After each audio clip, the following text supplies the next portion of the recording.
This is a true story of an Indigenous fighter who rewrote Australia's history books. His name was Eddie Mabo, and his story started back in 19th century England. In Australia, this meant that Aboriginal people had no legal rights to the land they'd been living on for tens of thousands of years. His name was Eddie Mabo, and he was born on the Murray Islands in the Torres Strait. He grew up speaking the local language of Miriam Mir, and he grew up knowing that his people had been living on those islands long before the settlers arrived. Their lawyers for the government tried to shut down his case using a legal principle called the doctrine of autochthony, which basically said that Aboriginal people had no connection to the land. Eddie's lawyer, however, argued that the land was like a second mother to the Aboriginal people. Without it, they couldn't survive. It was all just empty, just waiting to be filled by the settlers. So he started planning his next move. When they came back, they told Eddie that his case had no legal legs to stand on, and recognized for the first time that Aboriginal people had a right to their land. He proved that Aboriginal people were not just the first inhabitants of Australia, but that they were also its rightful owners. Here at home, we remember him as a warrior who fought for justice, a man who dared to take on the most powerful country in the world and win.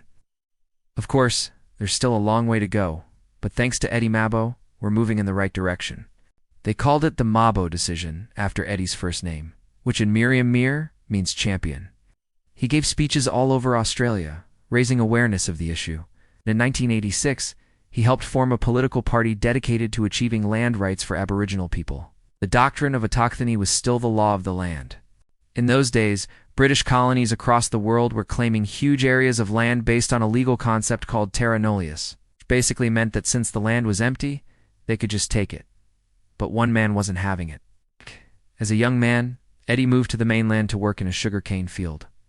One day, while resting from his work, he picked up a newspaper and read about a group of white men signing a document that said they owned the whole of Australia. The VA got heaps of resources for schools and also for adults who want to learn more about Aboriginal history. We've got a whole exhibition dedicated to Eddie Mabo and the Native Title Act. You can see some of his belongings, like his shirts and his glasses, and you can learn more about his incredible life story.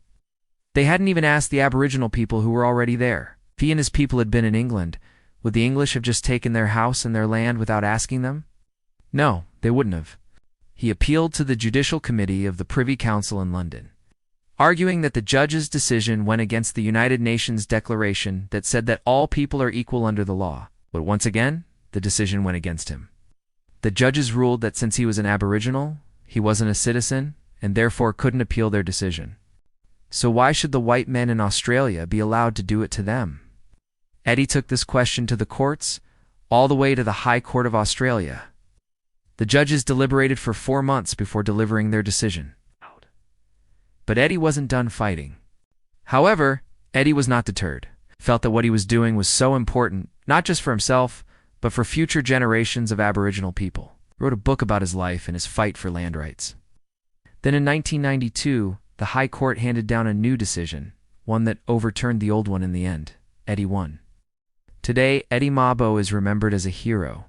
And now we have the Native Title Act, which recognizes the land rights of Aboriginal people.